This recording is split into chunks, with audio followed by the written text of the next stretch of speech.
नमस्कार विद्यार्थी मित्रांनो, ज्ञानदीप सरळ सेवेच्या या ऑनलाईन प्लॅटफॉर्मवर सर्वांचं पुन्हा एकदा खूप खूप स्वागत आहे. आपण राज्यशास्त्र हा विषय पाहत आहोत. मागच्या लेक्चरमध्ये आपण मूलभूत हक्क हे समजून घेतलेले होते. पहा, मूलभूत हक्क म्हणजे नेमकं काय असतात, यांचे वैशिष्ट्ये काय काय आहेत. मूलभूत हक्कांमध्ये भाग 3 मध्ये कलम 12 पासून 35 पर्यंत आपण मूलभूत हक्क आहेत असं म्हणत असतो. त्याशिवाय जे हक्क संविधानामध्ये दिलेले असतात त्यांना आपण सांविधानिक हक्क असं म्हणत असतो. आणि त्याशिवाय जर का कुठल्या कायद्याद्वारे आपल्याला कुठलं हक्क भेटत असतं तर त्याला आपण लिगल राईट, कायदेशीर हक्क असं म्हणत असतो. हा फरक आपण ऑलरेडी समजून घेतलेला आहे, बरोबर.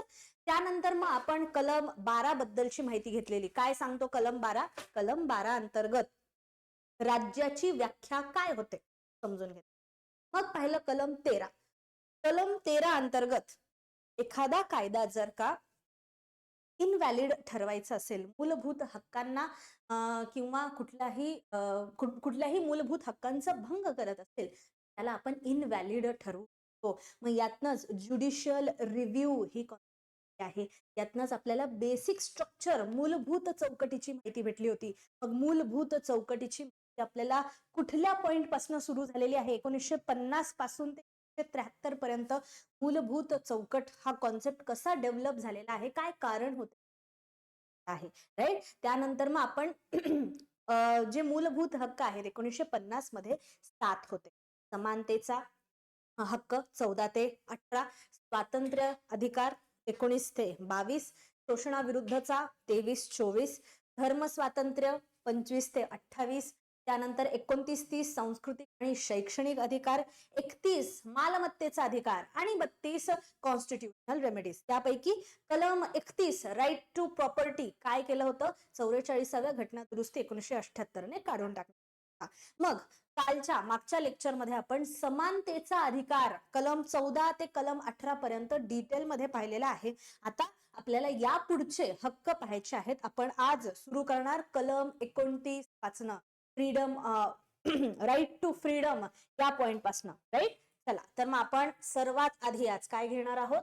आपण घेणार आहोत मूलभूत हक्क. याचा दुसरा पार्ट असेल. पहिला पार्ट जर तुम्ही पाहिला नाहीये तर या लेक्चर नंतर तुम्हाला तो पहिला पार्ट पाहावा लागेल, तरच मूलभूत हक्क कळेल, मूलभूत हक्कांबद्दलची माहिती कळेल, त्यांचे वैशिष्ट्य कळतील. मी भरपूर पॉइंट सांगितलेले आहेत, जसं की फॉर एक्झाम्पल काही मूलभूत हक्क हे केवळ आणि केवळ भारतीय नागरिकांसाठी असतात, राईट. मग भारतीय नागरिक, भारताचं नागरिक मला व्हायचं असेल तर काय पद्धती आहे हे सुद्धा आपण नागरिकत्व घटकामध्ये केलेलं आहे. पहा, आपल्या राज्यशास्त्र विषयामध्ये सर्व टॉपिक्स हे इंटरकनेक्टेड आहेत. ओके, मग आपण राहतोय कुठं, तो टॉपिक इंटरकनेक्टेड आहे. आपण जिथे राहतोय तिथले नागरिक आहोत, कसं नागरिक व्हायचं, इंटरकनेक्टेड आहे. नागरिक आहोत, मग आपल्याला काय हक्क दिलेले आहेत? मूलभूत हक्क इंटरकनेक्टेड आहे. क्लिअर. चला तर काहीही वेळ वाया न घालता आपण घेऊया पुढचा अधिकार, स्वातंत्र्याचा अधिकार, कलम 19 22 पर्यंत. At any moment you feel, काही डाऊट आहे, रेस करायचंय, चॅटबॉक्स मध्ये टाकायचंय. At any moment you feel की बाबा काहीतरी टेक्निकल इश्यू आहे, आवाज येत नाही, स्क्रीन दिसत नाहीये, ग्लिच होते, एनी रिझन, तर चॅटबॉक्स मध्ये ते रेस करायचं आहे. We will look into it. Okay. पण काही दिसत नाहीये तरी तसंच बसून नाही, काही कळत नाहीये तरी तसंच बसून राहायचं नाही. प्रश्न येत आहेत, विचारायचे, डाऊट येत आहेत. ओके, क्लिअर असेल तर मग आपण आता पुढे चलू. पहा, स्वातंत्र्याचा अधिकार, राईट टू फ्रीडम आपल्याला पाहायचं आहे. राईट टू फ्रीडम कुठपर्यंत दिलाय? आर्टिकल 19 ते 22 मध्ये दिलेला आहे. मग आर्टिकल 19 कलम 19 मध्ये 6 राईट आहेत. नोट करा, आपण टोटल 7 राईट पाहिले 1950च्या हिशोबाने, एक काढून टाकला, राहिले 6 2025 मध्ये. त्यापैकी जे कलम 19 आहे त्यामध्ये आणखी 6 राईट्स आहेत. एक एक आपण पाहून घेणार आहोत. ओके, कलम 19 कशाबद्दल आहे? भाषण स्वातंत्र्य, अभिव्यक्ती स्वातंत्र्य, संघटना स्थापन करण्याचं स्वातंत्र्य, कुठे एखाद्याच ठिकाणी स्थायिक होण्याचं स्वातंत्र्य, काही प्रोफेशन, बिझनेस करण्याचं स्वातंत्र्य, हे सर्व कशामध्ये येतं? कलम 19 अंतर्गत येत असतं. ओके, मग भाषण स्वातंत्र्य आणि या संबंधित जेवढे काही विवक्षित हक्क आहे त्यांचं संरक्षण कलम 19 होतं. Protection of certain rights. Then what are those certain rights? काय आहेत ते विवक्षित हक्क? एक एक करून आपल्याला कलम 19 पोट कलम 1 मध्ये दिलेले आहेत. पहा काय काय पाहून घेऊ. पहिलं कलम 19 पोट कलम 1 खंड क किंवा खंड ए तुम्ही म्हणू शकता. काय? भाषण भाषण व अभिव्यक्ती स्वातंत्र्य, freedom of speech and expression. म्हणजे आपण एक एक करून पाहणार पण समजून घ्या. म्हणजे काय? मला बोलण्या मला मला माझे मत व्यक्त करण्याचा अधिकार आहे. मग मी लोकशाहीमध्ये राहत आहे, मला पंतप्रधानांच्या विरोधामध्ये काही बोलायचंय, मी बोलू शकते का? 100% बोलू शकते. मला पंतप्रधानांच्या समर्थनामध्ये काही बोलायचंय, मी बोलू शकते का? 100% मी बोलू शकते. मला काहीतरी एक्सप्रेस करायचं आहे, मला लिहून एक्सप्रेस करायचं आहे, मला न्यूजपेपर मध्ये आर्टिकल लिहायचं आहे, कशाबद्दल, कशी लोकशाही धोक्यामध्ये आहे किंवा मग कुठल्या एखाद्या नेत्या विरोधामध्ये मला लिहायचं आहे, मी लिहू शकते का? 100% मी. मला भाषण आणि अभिव्यक्ती, राईट. मग त्यानंतर शांततेने व विनाशस्त्र, शांततेने आणि विनाशस्त्र एकत्र जमण्याचे मला स्वातंत्र्य आहे. मग मी एखाद्या ठिकाणी जमू शकते, गोळा होऊ शकते, 10 15 50 100 लोकांना गोळा करू शकते. अट काय? फक्त शांततेने व्हायला पाहिजे. असं नाही की आम्ही जमतोय आणि तिथे जे पोलीस अधिकारी आहेत त्यांच्यावरती आम्ही गोळ्या झाडतोय किंवा येणाऱ्या जाणाऱ्यांना दगड फेकून मारतोय. शांततेने जमायचं आणि विनाश, एकही शस्त्र वेपन तुमच्याकडे असायला नाही पाहिजे. तुमच्याकडे मग काय? तुमच्याकडे बंदूक नसो, तुमच्याकडे दारुगोळे नसो, तुमच्याकडे काठ्या नसो. शांततेने मागण्या मागा, अधिकार आहे. ओके. त्याशिवाय संघटना अथवा संघ स्थापण्याचे स्वातंत्र्य आहे. मग मी त्याच 5 50 15 100 लोकांना घेऊन एक संघटना स्थापन करू शकते, माझी स्वतःची ऑर्गनायझेशन स्थापन करू शकते का? करू शकते. 100% करू. Unless and until it is proven की माझं ऑर्गनायझेशन काहीतरी करप्ट काम करत आहे, काहीतरी इलिगल प्रॅक्टिस करत आहे, काहीतरी कुठल्या तरी टेररिस्ट ऑर्गनायझेशनला फंडिंग देत आहे, तोपर्यंत मी काम करू शकते. ओके. त्यानंतर भारताच्या राज्य क्षेत्रात सर्वत्र मुक्त संचाराचं स्वातंत्र्य. मग उद्या चालून मी म्हटलं मला जायचंय सिक्कीमला, मला जायचंय नागालँडमध्ये फिरायला, जाऊ शकते का? मला जायचंय गोवाला, जाऊ शकते का? हो. मला जायचंय जम्मू काश्मीर लडाख लेहला, जाऊ शकते का? हो. मला भारतामध्ये मुक्त संचार करण्या, फ्रीडम ऑफ मूव्हमेंट. क्लिअर. मग त्यानंतर राहण्याचा व स्थायिक होण्याचे स्वातंत्र्य. मग मी म्हटलं की बाबा मला फक्त जायचं फिरायचंच नाहीये, मला समजा मी म्हणलं मला उद्या चालून पंजाबमध्ये जाऊन स्थायिक व्हायचंय, तर मला उद्या जाऊन दिल्लीमध्ये स्थायिक व्हायचंय, तर आता कोणी विचार करणारच नाही considering the AQI. But still मी काय म्हटलं की बाबा मला दिल्लीमध्ये जाऊन स्थायिक व्हायचंय, तर दिल्लीचे मुख्यमंत्री मला म्हणू शकत नाही बाबा ऑलरेडी आमच्याकडे 2 कोट 3 कोट पॉप्युलेशन आहे, तुम्ही इथे येऊन राहू नका. कॅन नॉट से. मला भारत हेही राहण्याचं. ओके. नेक्स्ट, संपत्तीचा हक्क.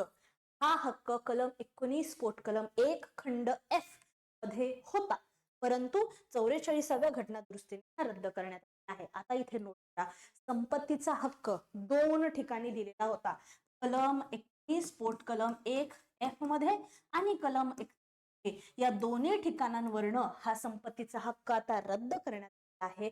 आणि आता कुठं दिलेला आहे हो हे? कलम 3A मध्ये.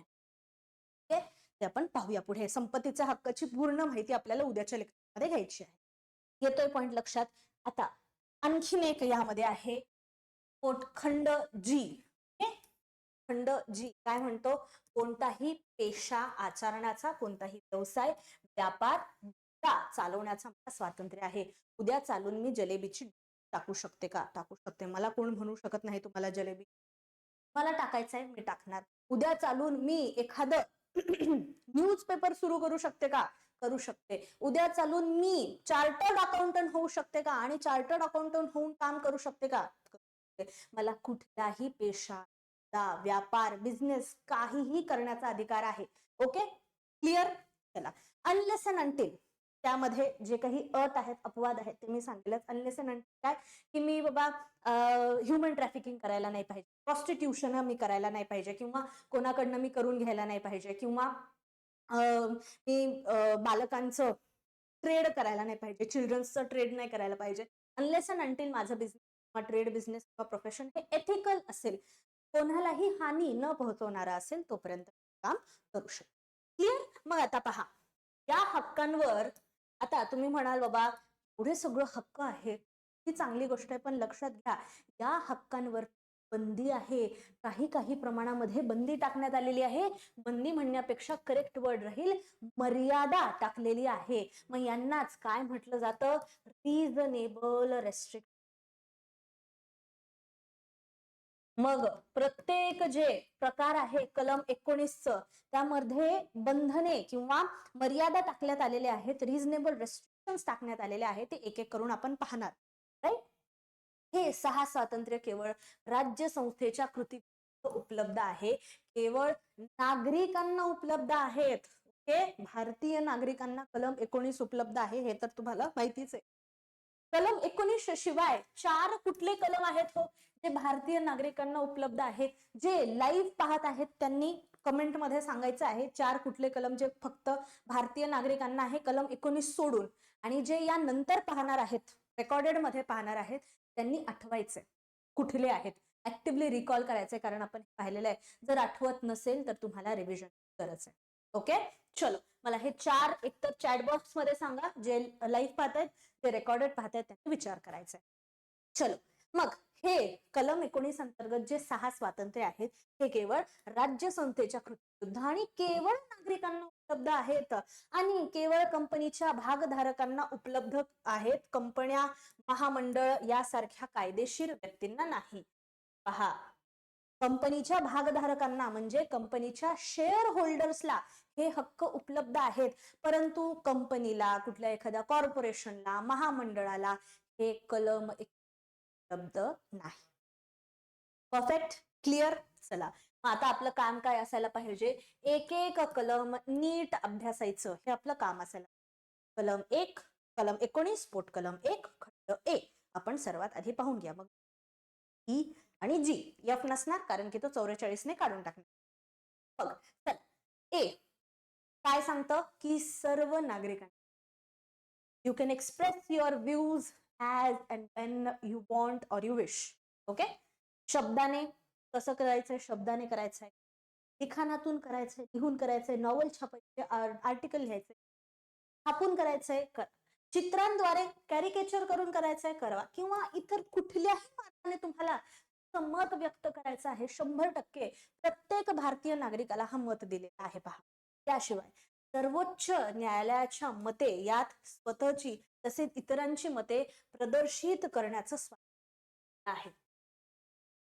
मग मी लिहिताना माझ्याबद्दलही लिहते आणि मी लिहिताना गावखेड्यामधील जी स्त्रियांची दुर्दशा आहे त्यावरती लिहू शकते. गावखेड्यांमधील स्त्रियांचे, गावखेड्यांमधील बालकांचे जे स्थिती आहे, परिस्थिती आहे त्यावरती सुद्धा शकते. मला तो अधिकार आहे. ओके, त्याशिवाय राजकीय पक्षांनी स्वीकारलेल्या बंदच्या विरुद्ध स्वातंत्र्य मला दिलं गेलेलं आहे. ओके, सरकारी कामाची माहिती मिळवण्याचा हक्क आहे. इथूनच काय येतं हो? आरटीआय येतं, राईट टू इन्फॉर्मेशन. राईट, मला निदर्शन करण्याचा सुद्धा अधिकार दिलेला आहे. मी निदर्शन करू शकते, परंतु मला संप करण्याचा अधिकार हे पॉइंट करा. निदर्शन करू शकते, डेमॉन्स्ट्रेशन्स करू शकते, संप करण्याचा मला मूलभूत अधिकार, मला तो कायदेशीर अधिकार दिला जाऊ शकतो, पण मूलभूत हक्क तो नाहीये माझा. त्याशिवाय प्रेसचं स्वातंत्र्य आहे. मी न्यूजपेपर सुरू करेल उद्यापासून आणि छापायला सुरू करेल, कोण थांबू शकत.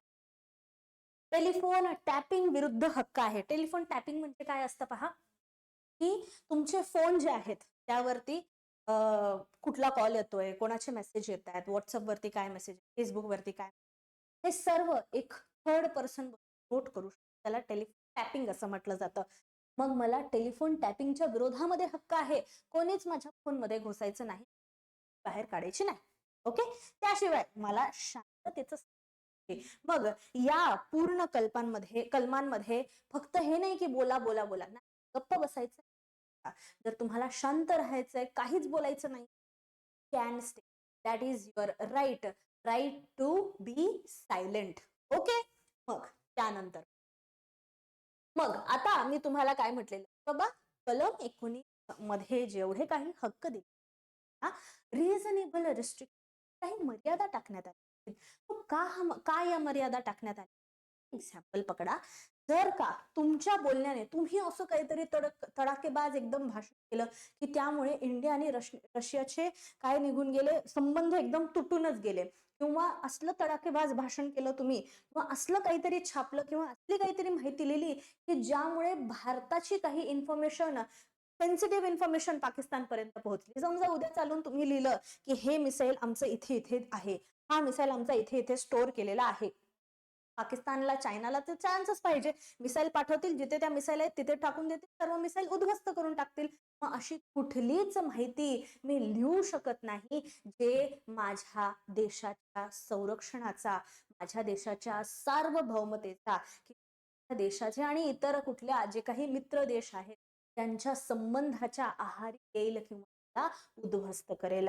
यामुळे माझ्या या भाषणावरती काय टाकलं जाऊ शकतं, मर्यादा टाकली जाऊ शकते. मग फक्त भाषण अभिव्यक्तीसाठीच का? नाही, कलम 19 अंतर्गत प्रत्येक हक्कावरती मर्यादा टाकली जाऊ शकते. फॉर एक्झाम्पल, मी म्हटलं की नाही, मला तिथे जाऊन स्थायिक व्हायचंय, कुठे? छत्तीसगडच्या जंगलामध्ये, आणि तिथे जाऊन मला फॅक्टरी उभा करायची, असं जर मी म्हटलं, तर तिथे राहणारे जे काही जमाती आहेत, ट्रायबल्स आहेत, त्यांचा पोटा पाण्याचा प्रश्न येतो, त्यांच्या राहणीमानाचा प्रश्न येतो. मग माझ्यावरती मर्यादा टाकली जाऊ शकते की मी छत्तीसगडच्या अशा कुठल्याही जंगलामध्ये जाऊन तिथल्या ज्या काही जनजाती जमाती आहेत त्यांचं राहणीमान उद्ध्वस्त करून स्वतःचं पोट पाण्यात पाहणं मला अलाउड नाही. तर तिथे रिझनेबल रिस्ट्रिक्शन येतोय. पॉइंट लक्षात? का रिझनेबल रिस्ट्रिक्शन आहे? किंवा मी म्हणलं मला इकडं तिकडं फिरण्याचा अधिकार आहे, मला ट्रिप करण्याचा अधिकार आहे, मला सिक्कीमला जाऊन हॉलिडे करण्याचा अधिकार आहे, 100% आहे. पण कोविड सारख्या वेळेमध्ये आठवा, कोविड सारख्या वेळेमध्ये कोणालाच भारतामध्ये मुक्तपणे संचार करण्याचा अधिकार नाही. काय म्हटलेलं होतं सरकारने? गप घरामध्ये बसायचं, बाहेर निघायचं या वेळेमध्ये निघायचं असेल, हे प्रिकॉशन पाळायचे. माझ्या मुव्हमेंटच्या फ्रीडम वरती काय केलं होतं? रिझनेबल रिस्ट्रिक्शन का लावलं होतं? समाजाचा, तिथे समाजाच्या अनेक घटकाच्या एक प्रकारे हेल्थचा प्रश्न होता, राईट? पब्लिक हेल्थ जे कन्सर्न असेल वरती रिझनेबल रिस्ट्रिक्शन टाकलं जाऊ शकेल.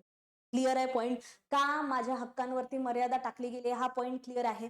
मग आता पहा, कलम 19 पोट कलम 1 खंड अ ए मध्ये वेगवेगळे काय टाकले गेलेले आहेत? Reasonable restriction. मग पोट कलम 1 सॉरी ए जो आहे भाषण अभिव्यक्ती स्वातंत्र्य, त्याचे रिझनेबल रिस्ट्रिक्शन कलम 19(2) मध्ये, पोटकलम 2 मध्ये पाहायला भेटत. काय म्हणतं? अखंडत्व, भारताचं अखंडत्व राखायचंय, सार्वभौमत्व, देशाच्या सुरक्षेस धोका पोहोचेल, सार्वजनिक सुव्यवस्था, सभ्यता, नैतिकता, न्यायालयाचा अवमान, चारित्र्य हनन, गुन्ह्यास प्रोत्साहन, परराष्ट्रांशी भारताचे असलेले तह, करारांना बाधा पोहोचेल, कुठलीही गोष्ट मी माझ्या हक्कांद्वारे एक्सप्रेस करायची नाही. माझ्यावरती या घटकांच्या बेसिसवरती रिझनेबल रिस्ट्रिक्शन टाकलं. क्लिअर? मग त्यानंतर बी, कलम 19(1)(b), शांततापूर्वक व शस्त्र सभा भरवण्याचा हक्क आहे. ओके, मग यामध्ये मी काय काय करू शकते? सार्वजनिक सभा घेऊ शकते.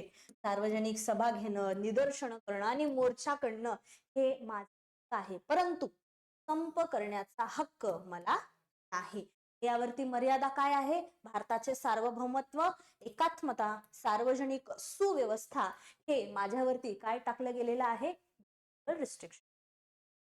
त्यानंतर कलम 19(1)(c), संस्था, संघ, सहकारी संस्था स्थापण्याचे स्वातंत्र्य मला आहे. काय? कारण मी आता कुठलंही असोसिएशन, युनियन, कोऑपरेटिव्ह ऑर्गनायझेशन मग काय सुरू करू शकते, पण मी हे धरून बसू शकत नाही की माझ्या या संघटनेला मान्यता मिळायलाच पाहिजे. I can not ask that. मान्यता मिळवण्याचा हक्क अंतर्भूत नाही. या अंतर्गत 97वी घटना दुरुस्ती 2011 द्वारे सहकारी संस्था स्थापन करण्याचा अधिकार सुद्धा दिलेला आहे, कलम 19(1)(c) मध्ये. ओके, यावरती मर्यादा कलम 19(4) द्वारे टाकली गेली आहे. काय मर्यादा आहेत?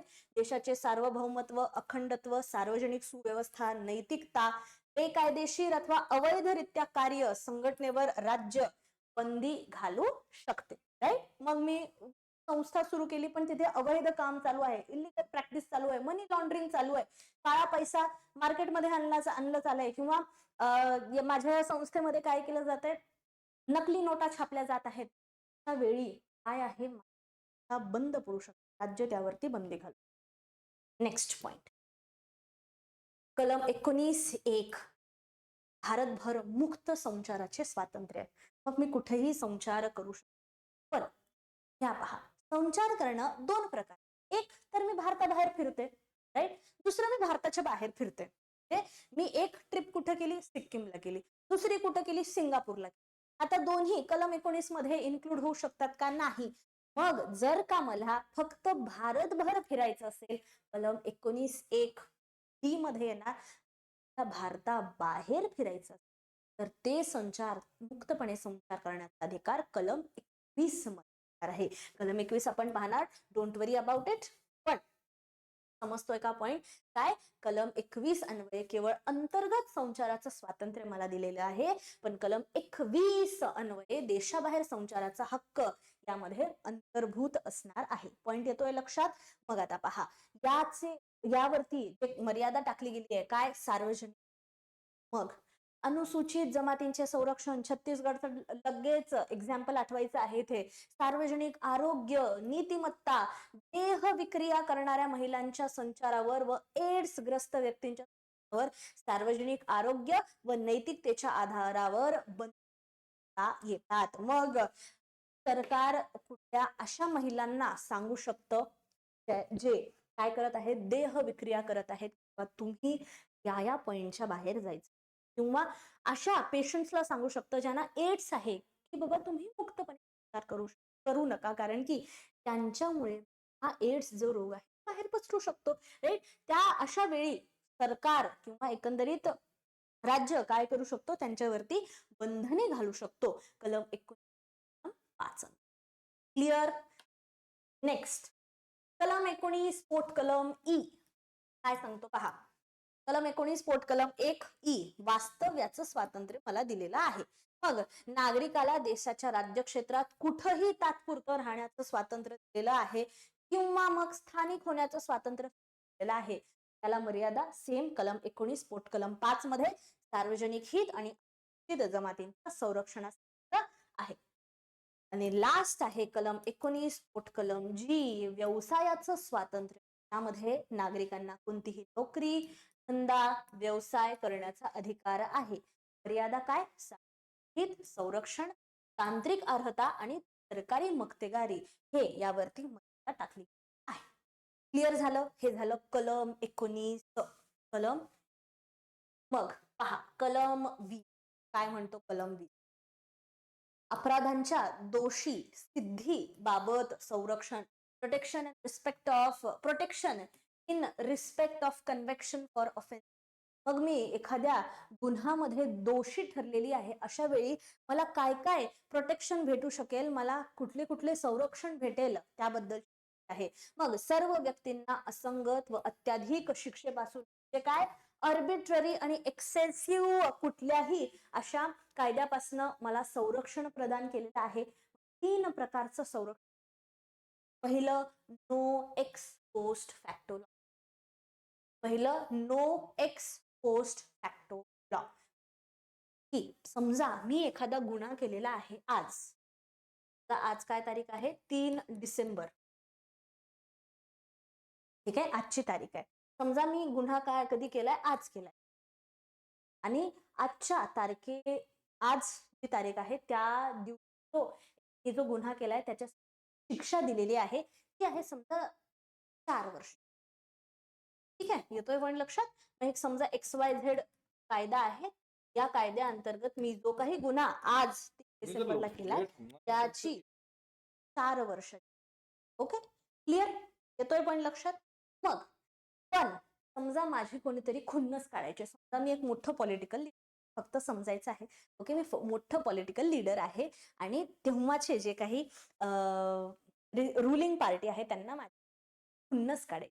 अशा वेळी त्यांनी काय केलं, संसदेमध्ये हा जो XYZ कायदा होता, हा कायदा बदलला, या कायद्यामध्ये कायदा दुरुस्ती आणि काय म्हटलं की बाबा जी गुन्हा मी केलेला आहे त्याच्यासाठी आता 4 वर्ष नाही, आता 14 वर्ष 14 मग अशा या शिक्षेला मी पात्र असेल नाही. No ex post facto law काय म्हणतं की आज घडलेल्या गुन्ह्यासाठी उद्या कायदा करून हा मागच्या तारखेला लागू केला जाणार नाही. मग 3 डिसेंबरला मी केलेली जी काही शिक्षा आहे ते या XYZ घटना दुरुस्ती करून काय करणार ते की बाबा या गुन्ह्यासाठी आता 14 वर्ष शिक्षा असणार आहे आणि ही नियम 2020 पासून लागू होणार आहे असं मागे बॅक डेटला जाऊन चेंज करता येऊ शकत नाही. पण अट काय हे फक्त क्रिमिनल लॉ ला लागू होतं, सिव्हिल केसला नाही.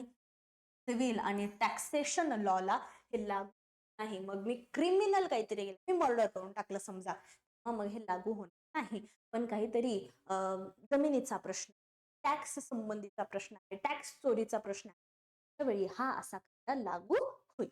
पॉइंट ए लक्षात आलं. No ex post फॅक्टोला.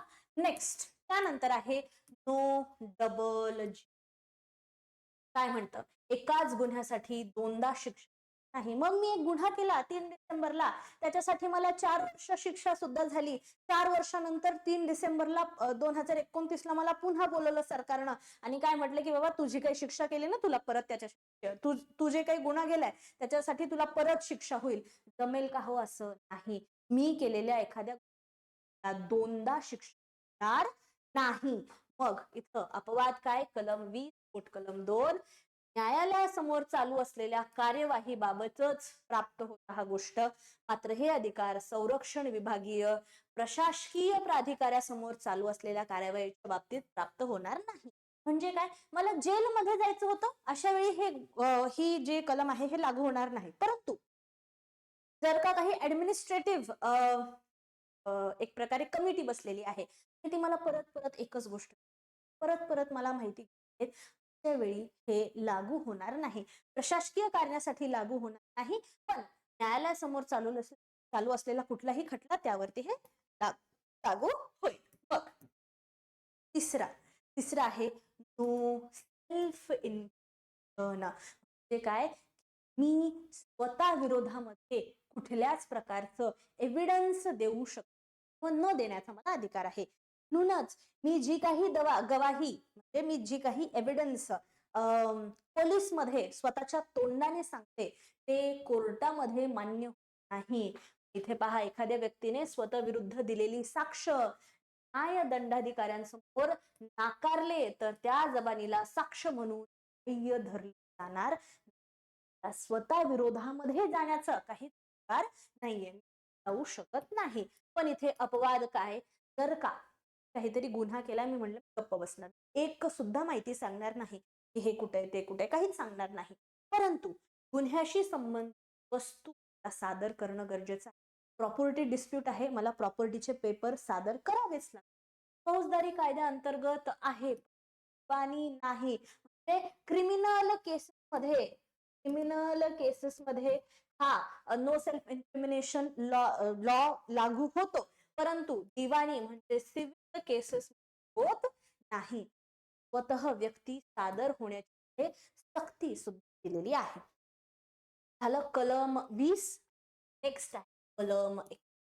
काय म्हणतं पहा कलम 21 right to life and personal liberty जगण्याचा अधिकार, स्वातंत्र्याने जगण्याचा अधिकार. यामध्ये काय दिलेलं आहे की no person shall be deprived of his life and कुठल्याच व्यक्तीला त्याला जगण्यापासून रोखलं जाणार नाही. इथे कुठल्याच व्यक्तीला दिलेला आहे, नागरिकाला नाही. पहा हा जो हक्क आहे हा सर्वांसाठी, नागरिक असू दे गैर नागरिक असू दे सर्वांना अवेलेबल आहे. पण इथं काय एक्सेप्शन दिलेलं आहे right to life and personal liberty except procedure by latest c. एक केस खटला होतो A.K. गोपालन केस 50 मध्ये. काय म्हणतं पहा यानुसार कोणत्याही व्यक्तीच्या लाईफ आणि पर्सनल लिबर्टीला कार्यकारी मंडळाच्या मनमानी आर्बिट्ररी ऍक्शन पासून संरक्षण. कार्यकारी मंडळाने माझं जगण्याचं स्वातंत्र्य दुखावेल असं काही काम केलं तर मला तो स्वातंत्र्य आहे की कार्यकारी मंडळाच्या विरोधामध्ये संरक्षण. I have that right. Okay. परंतु कायदे मंडळाच्या मनमानी कारभारापासून संरक्षण नाही. लेजिस्लेटिव्ह अथॉरिटीच्या मनमानी कारभारापासून मला संरक्षण म्हणजे काय? कायदे मंडळाचं आर्बिट्ररी ऍक्शन असेल संरक्षण आहे. लेजिस्लेटिव्ह नाही. ह्यालाच काय म्हटलं जातं? Procedure establish by law. स्टार्टिंगला आपल्या भारतामध्ये काय होतं? Procedure establish by law. पण मग याला चॅलेंज केलं. मनेका गांधी केस 1978 मध्ये. केस लक्षात नाही राहिले, इट इज ओके. पॉइंट समजूया, कॉन्सेप्ट समजूया. मग मनेका गांधी केस 1978 मध्ये हे काय म्हटलं? कसं हा दुहेरीपणा कसा चालेल की तुम्ही सर्व जास्त अधिकार कोणाला देतायत? कायदे मंडळाला देतायत. हा दुहेरीपणा चालणार नाहीये. आपल्या आजूबाजूच्या देशांमध्ये पहा, USA मध्ये पहा, ड्यू प्रोसेस लॉ आहे. जे काय की त्या व्यक्तीचं जे काही हक्क आहे संरक्षण कोणापासून होणार? ते दोन्ही कार्यकारी मंडळ आणि कायदे मंडळाच्या मनमानी कारभारापासून होत आहे. त्याला काय म्हटलं जातं? Due process of law. मग आता या कलम 21 सगळे स्वातंत्र्य कुठले कुठले आहेत? मला clean environment, right? Let us make a list. Clean environment, स्वच्छ पर्यावरणात, हेल्दी लाईफ जगण्याचा स्वातंत्र्य आहे. ओके. मला शांत राहण्याचा स्वातंत्र्य, मला देशाबाहेर फिरण्याचा, फॉरेन ट्रिप्स करण्याचा स्वातंत्र्य आहे. ओनली अँड ओनली फॉरेन ट्रिप्सचा स्वातंत्र्य. याचा अर्थ हा नाही की सगळा पैसा सरकार देईल. तुम्ही जर ऐपतीचे असाल तुम्ही जाऊ शकता, भारताबाहेर संचार करू शकता, असं स्वातंत्र्य तुम्हाला दिलेलं आहे. राईट? तुम्हाला ज्याच्यासोबत राहायचे राहण्याचं स्वातंत्र्य आहे. जर तुम्हाला एखाद्यासोबत राहायचं नसेल, तुम्हाला वेगळं राहण्याचं स्वातंत्र्य आहे. तुम्हाला पर्यावरण स्वच्छ, हवा पाणी स्वच्छ राहण्याचा तुम्हाला राईट लाईफ आहे. काय पर तुमच्या पद्धतीने जगण्याचं स्वातंत्र्य दिलेलं आहे. ओके, क्लिअर आहे? हे झाला कलम 21. आहे कलम 21 जो आपल्या संविधानामध्ये 1950 मध्ये नव्हता. हा 86वी घटना 2011 द्वारे आपल्या संविधानामध्ये, सॉरी 2002 द्वारे आपल्या संविधानामध्ये 2002. मग काय म्हटलं जातं या कलम 21 मध्ये? की जेवढे कुठले बालक 6 ते 14 वर्षे वयोगटामधील आहेत त्यांना मोफत पण सक्तीचं शिक्षण असणार आहे. मोफत आणि सक्तीचे शिक्षण प्रदान करण्यात येणार आहे. मग हा कायदा म्हणजे हे जी घटना दुरुस्ती आहे ही सर्वात आधी संसदेमध्ये 4 ऑगस्ट 2009 ला पारित करण्यात आली. राष्ट्रपतीची संमती 3 सप्टेंबर 2009 ला भेटली. याच हक्कांची अंमलबजावणी 1 एप्रिल 2010 रोजी आहे. ओके. घटना 2002 ने समाविष्ट 6 ते 14 वर्ष वयोगटातील बालकांसाठी फ्री अँड कंपल्सरी एज्युकेशन. मग इथे सरकारी शाळा स्थापन करण्याचा एक प्रकारे मूलभूत हक्क तयार होऊन जातो.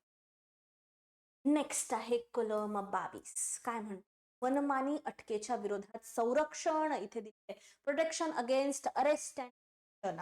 आता पहा, स्थानबद्धतेचे म्हणजे एखाद्याला डिटेन करण्याचे 2 प्रकार असू शकतात. एक आहे प्युनिटिव्ह डिटेन्शन, असतं प्रिव्हेंटिव्ह डिटेन्शन. प्युनिटिव्ह डिटेन्शन म्हणजे की बाबा मी कुठला तरी गुन्हा केला, मी गुन्हा केल्यानंतर मग मला पोलिसांनी पकडलं, केला मग पकडलं. प्युनिटिव्ह डिटेन्शन, खटला चालवल्यानंतर व अपराध सिद्ध झाल्यावरती केली. स्थानबद्धता, गुन्हा केला, खटला चालवला गेला, मग मला जेलमध्ये टाकलं.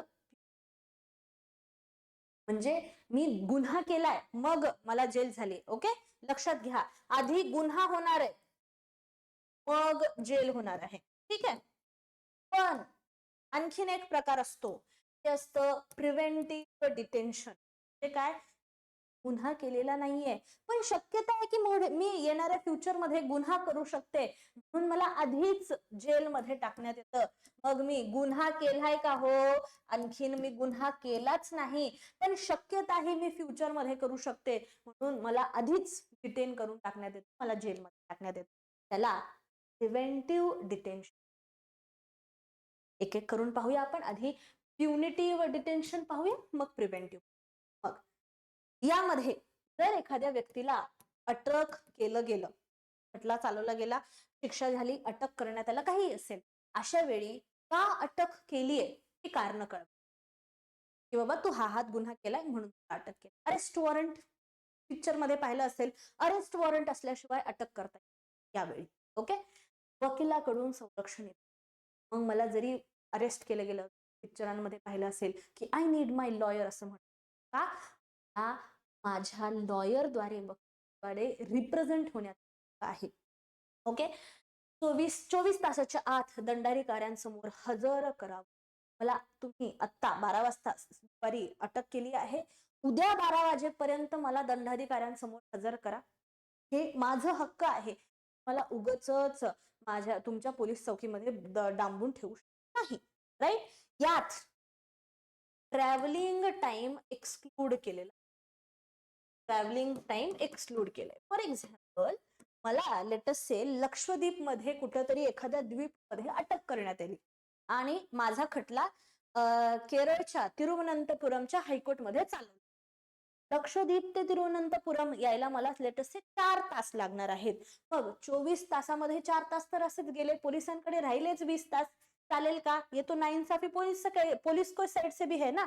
म्हणून काय काय केलेलं आहे, या 24 तासामधनं ट्रॅव्हलिंग टाइम एक्सक्लूड केलेला आहे. ट्रॅव्हलिंग टाइम काढून टाकले. एकंदरीत जर माझं अटक लक्षद्वीप मध्ये झालीये, केरळापर्यंत पोहोचायला माझ्या पोलिसांकडे टाइम आहे 28 तासांचा टाइम आहे. येतोय पॉइंट लक्षात? It is just an example I am giving. हे ट्रॅव्हलिंग टाइम एक्सक्लुडेड आहे.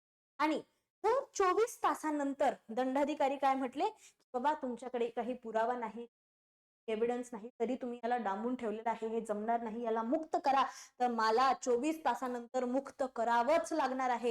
एव्हिडन्स असेल, दंडाधिकाऱ्याने सांगितलं तर ठेवायचं, नाही तर ठेवायचं नाही. हे काय प्रिव्हेंटिव्ह डिटेन्शन, सॉरी प्युनिटिव्ह डिटेन्शन तर मला दिलेले हक्क आहेत. आता पहा, प्रिव्हेंटिव्ह डिटेन्शन आहे. प्रिव्हेंटिव्ह गुन्हा केलाच नाही तरी सुद्धा मला जेलमध्ये टाकून दिलं. उद्या समजा काहीतरी फेस्टिवल आहे एखाद्या धर्माचं, मी आहे दुसऱ्या धर्माची आणि माझ्या डोक्यामध्ये खुरापत चालू आहे की उद्या आपण दंगे करायचे, दोन्ही धर्मामध्ये दंगे करून टाकायचे, आणि ही माझी खुरापत समजा कोणाला तरी कळली, पोलिसांना कळली, पोलीस काय करणार, ती दंगे होण्याआधीच मला उचलून घेऊन जाणार आणि जेलमध्ये टाकून देणार. का कुठलीही गोष्ट फ्युचर होऊ नये, काही गुन्हा फ्युचर मध्ये होऊ नये, प्रिव्हेंटिव्ह डिटेन्शन केवळ संशयावरून केलेली आगाऊ सावधगिरीसाठी प्रतिबंधित स्थानबद्धता, याला काय म्हटलं जातं, प्रिव्हेंटिव्ह डिटेन्शन. त्यामध्ये पण पहा की कारणे कळवावीत, गरज असेल कारणे कळवावीत. ठीक आहे, हा पॉइंट काढून टाकायचे. 3 महिन्यांपेक्षा जास्त प्रिव्हेंटिव्ह येत नाही. यापेक्षा जास्त जर कालावधीसाठी करायचं असेल तर सल्लागार मंडळीची परवानगी लागते. ओके, अशा वेळी कारणे कळवावी, तो ज्याला अटक केली आहे त्याला कारणे कळवावी. पण जर का असं जर कारण कळवलं आणि पब्लिक इंटरेस्ट मध्ये ते कारण नाही, प्रॉब्लेम होऊ शकतो सोसायटीमध्ये, तर कारणे कळवली नाही तरी चालेल. जर पब्लिक इंटरेस्ट व्हायलेट होत असेल तर नाही कळवली तरी चालेल. आणि इथे मला स्वतःची बाजू मांडण्याची संधी दिली. आता पहा, 44वी जी घटना दुरुस्ती झाली 1978, त्यावेळी हा कालावधी जो 3 महिन्याचा कालावधी आहे तो कमी करून 2 महिन्यांवरती आला होता, पण ह्याची अंमलबजावणी. Point number 1. Second, preventive detention जे आहे या विषयासंबंधी कुठलाही कायदा करण्याचा अधिकार संघ सूची समवर्ती सूची आहे. जे केंद्र सुद्धा कायदा करू शकतो आणि समवर्ती आहेत म्हटल्यावरती राज्य सुद्धा थोड्या प्रमाणामध्ये यावरती कायदा करू शकतो. जगभरात केवळ भारतात प्रिव्हेंटिव्ह डिटेन्शनची तरतूद दिली आहे. पहा, ओके, चलो. मग त्यानंतर आहे शोषणाविरुद्धचे हक्क, कलम 23. काय आहेत हे? शोषणा विरुद्धचे हक्क, कलम 23 आणि 24. कलम 23 काय म्हणतं? मानवी व्यापार, ह्युमन ट्रेड, वेठ बिगारी, राईट, बेगार, सक्तीची मजुरी, पोस्ट लेबर यांना प्रतिबंध करण्यासाठी हा कलम दिलेला आहे. आणि हा कलम नागरिक आणि गैर नागरिक यांना उपलब्ध आहे. तरतुदींचं जर कोणत्याही प्रकारे उल्लंघन झालं तर अपराध गणला जाईल.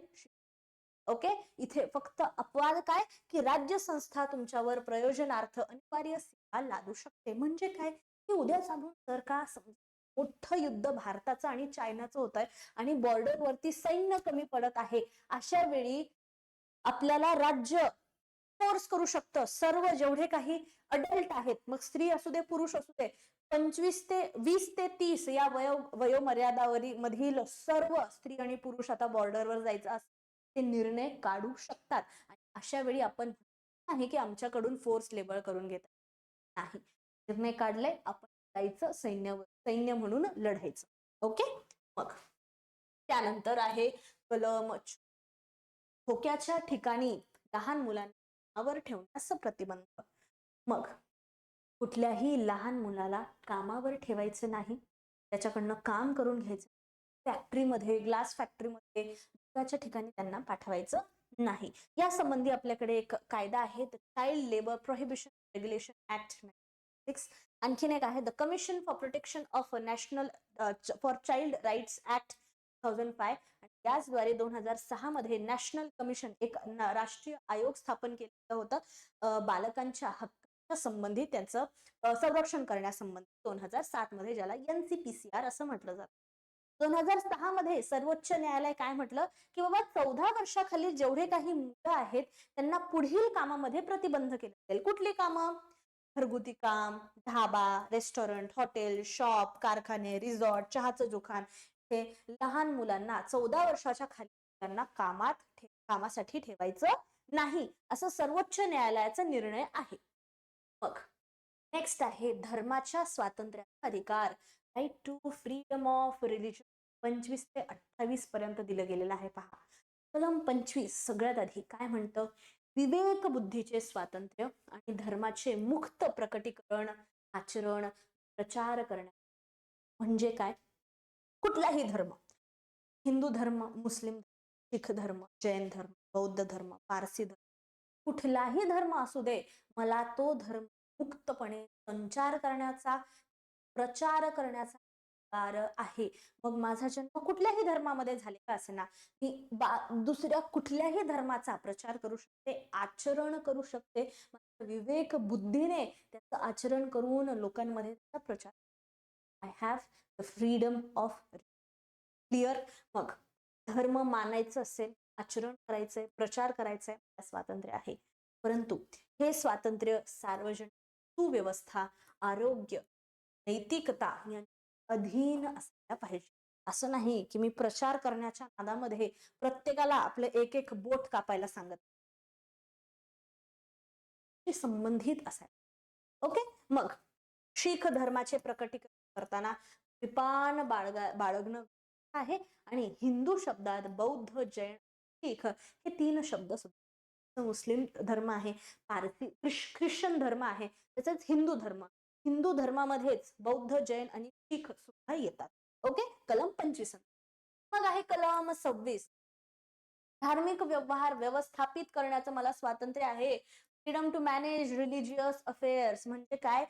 धर्माचा प्रचार करण्यासाठी एखादी संस्था उघडू शकते, संस्थात्मक अधिकार आहे मला. हे हक्क सार्वजनिक सुव्यवस्था, नीतिमत्ता आणि आरोग्य या बाबींच्या अधीन राहून मला प्राप्त झालं आहे. आता इथे पहा, कलम 25 कशा संबंधी आहे? व्यक्तीच्या धार्मिक हक्कांबद्दल संबंधी आहे, इंडिव्हिज्युअल फ्रीडम ऑफ रिलिजन. पण कलम 26 कशाशी संबंधित आहे? धार्मिक संप्रदायांच्या हक्कांना संरक्षण देण्यासाठी. 26 religious organisation. Clear? 25 individual freedom of religion, कलम 26 रिलिजियस ऑर्गनायझेशन. क्लिअर आहे? मग धर्म संस्थांचे अधिकार काय काय आहे? संस्था स्थापायची आहे मला, त्याचा प्रशासन पाहायचं आहे, धर्मसंस्था स्थापून ही हे सगळं करू शकते. आणि धर्मसंस्था म्हणून मान्यता मिळवण्यासाठी 3 अटींची पूर्तता हवी आहे. कुठली कुठली अट आहेत ते? पहिलं, कलेक्शन ऑफ. त्या धर्मसंस्थांमध्ये अशीच व्यक्ती असायला पाहिजे जे त्या पर्टिक्युलर धर्माचे बिलीफ, आयडिया त्याला फॉलो करतात. नंतर कॉमन ऑर्गनायझेशन, एक ऑर्गनायझेशन सर्व भाग असले पाहिजे आणि वेगळ्या नावाने ओळख, असं नाही की सगळ्यांचं सर्व धर्माचं नाव इंडिया इंडिया इंडिया करून वेगळं नाव, त्या धर्माला स्पेसिफाय करेल असं नाव. ओके. मग कलम 27 काय म्हणतं पहा, कर आकारणीपासून प्रचारापासून स्वातंत्र्य मला दिलेलं आहे. Freedom from taxation or promotion of a religion. पहा, की मला कुठल्याही पद्धतीचं, जर उद्या चालून कुठली एखादी धार्मिक संस्था माझ्या घरात आली आणि मला म्हटली की बाबा हे धार्मिक काम आपल्याला करायचं आहे आणि काढा 5,000, मला मी ते देणं बांधील आहे का? मला कोणीच असं करू शकत नाही. हे सरकारी अधिकारी, हा स्पेसिफिकली इथे नोट करा, इथे कशाबद्दल आहे, सरकारी अधिकाऱ्यांबद्दल. तरच उद्या गव्हर्नमेंटचं ऑफिसर, बाबा सरकार काय करत आहे, या धर्माचा प्रचार करण्यासाठी हे कर लादत आहे, काय करा, एवढं एवढं 5,000 रुपये 6,000 रुपये कर भरून बांधील आहे का मी? नाही, सरकार असं करू शकत नाही. एखाद्या विशिष्ट धर्म अथवा संप्रदायाच्या खर्च करणाऱ्या व्यक्तीचा कर लादता येणार नाही. ही तरतूद कर आकारण्यास करते. पण इथे अपवाद काय आहे हो? अपवाद इथे की आपली पट्टी, गणपतीची पट्टी, एक्झाम्पल लक्षात ठेवायचं, गणपती पट्टी. ओके, तुम्ही नकार दिला चालतं, फोर्स नाही होत, पण गणपतीची पट्टी अवैध आहे असं तुम्ही, कारण की ही फीज आहे, हे कर आहे का तुमच्यावरती, कर लादलं जात, फीस आहे, मनाने तुम्हाला द्यायचंय द्या, नाही काय, धर्माच्या कुठल्या धर्मासाठी एखादी फीस आकारणं is fine, it's okay. Okay, चलो नेक्स्ट, लास्ट आपलं कलम पाहतोय आपण आता. कलम कशा संबंधित आहे? धार्मिक शिक्षणात उपस्थित राहणे स्वातंत्र्य, freedom from attending religious instruction. माता यामध्ये आहे पहा, पूर्ण सरकारी निधी हे धार्मिक शिक्षण व उपासनेस दिली गेली आहे. मग एखादी शाळा आहे किंवा कॉलेज आहे जे कम्प्लिटली सरकारच्या पैशांवरती चालत आहे, अशा शाळांमध्ये फक्त एकाच धर्माचा प्रसार करून जमेल का? नाही. जे विद्यार्थी हे लेक्चर बघताना आठवा, जर तुम्ही गव्हर्नमेंट स्कूल्स मधनं असाल तर तुमच्या शाळेमध्ये कुठल्याच अशा स्पेसिफिक धर्माचा झालेला नाहीये. पण ते जर समजा एक कॅथलिक स्कूल असेल, त्या शाळेमध्ये प्रचार होतो. मग जर का मदरसा असेल, त्या शाळेमध्ये प्रचार होतो, राईट. पण जर का सरकारी शाळा असेल, तिथे कुठल्याच अशा धर्माचा प्रचार आणि प्रसार होणं अलाउडच नाहीये, मनाई केली. मग सरकार चालवत असली तरी धार्मिक संस्थांनी स्थापन केलेल्या शाळात धार्मिक परवानगी सरकार चालवत आहे, पण ही संस्था पूर्ण कोणी सुरू केली आहे? एका धार्मिक संस्थेने सुरू केलेली आहे. मग थोड्या प्रमाणामध्ये मला धर्म स्वातंत्र्य तिथे दिलं गेलं आहे किंवा धर्माचा प्रचार करण्यासाठी परवानगी दिली. ओके. मग अनुदानित अथवा मान्यता प्राप्त खाजगी धार्मिक शाळा धार्मिक जाऊ शकते. पण जर का असं प्रायव्हेट स्कूल आहे, for example Catholic school, right, मग एक मदरसा आहे मुस्लिम, त्याला आपण म्हणतो, इथे कम्प्लिटली अलाउड आहे करायचंय, ज्या धर्माचा प्रचार करायचा आहे त्या धर्माचा प्रचार आणि प्रसार करा. It is completely allowed in such. Okay. मग कोणत्याही विद्यार्थ्यास धार्मिक शिक्षणात किंवा उपासनेत जबरदस्तीने सहभागी होण्यासाठी सांगू शकत नाही, त्या विद्यार्थ्याला फोर्स केलं जाऊ शकत. विद्यार्थी म्हटला मला नाही बसायचं या क्लासमध्ये, मला या धर्माचा जबरदस्तीने प्रचार नाही करायचा, कोणच त्या विद्यार्थी फोर्स करू शकत. क्लिअर? हे काय आहेत? फ्रीडम ऑफ रिलीजन कलम 25 ते 28 पर्यंत दिलेले. चला, आजसाठी आपण इथेच थांबत आहोत. यानंतरच्या लेक्चरमध्ये आपल्याला कलम 29, 30, 32, 31A, B, C, 33, 34 आणि 35 हे महत्वाचे कलम, छोटे छोटे आहेत, very you will understand it in a way. पण ते आपण उद्याच्या लेक्चरमध्ये पाहूयात. मूलभूत पार्ट 3 हा टॉपिक असेल आपला, आणि मग त्यानंतर पुढचे टॉपिक्स पाहूयात, DPSP, फंडामेंटल वगैरे. आय होप तुम्हाला हे लेक्चर्स आवडत आहेत. आय होप तुम्हाला हे लेक्चर्स कळत आहेत. ओके, इफ मला कळत असतील तसंही सांगत चला, कळत नसेल हे सांग. ओके, डाऊट्स असेल काही कळत नसेल सांगत चला, नो प्रॉब्लेम. पण तो लेक्चर पुन्हा घेऊयात कारण तुमची अंडरस्टँडिंग जास्त महत्त्वाची. क्लिअर? चलो. So we'll stop here and see you in next lecture. Next आपण TPSPs आणि fundamental duties घेऊयात. Fine? चलो. Thank you very much for your patient listening and see you in the next lecture. Thank you.